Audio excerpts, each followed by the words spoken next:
What's up, everyone? Welcome to Program Your Mode. Today we're going to do a battery change in a Lexus Smart Key.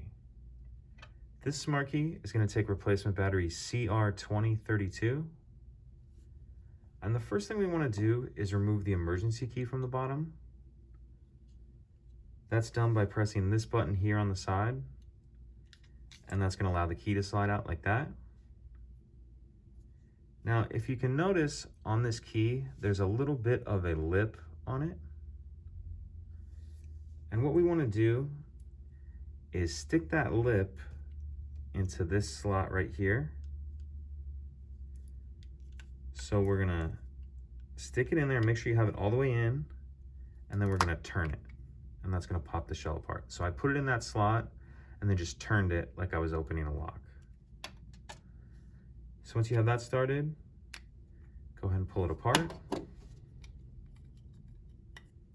And now we can see our battery right here.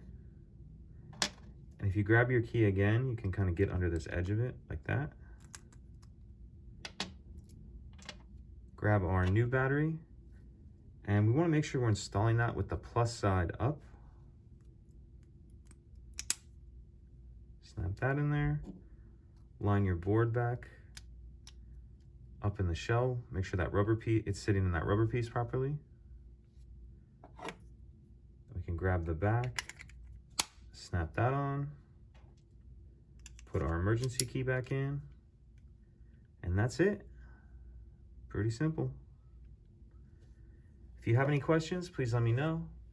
If you could take a second to like and subscribe, it helps us out, and I'd appreciate it. Thank you.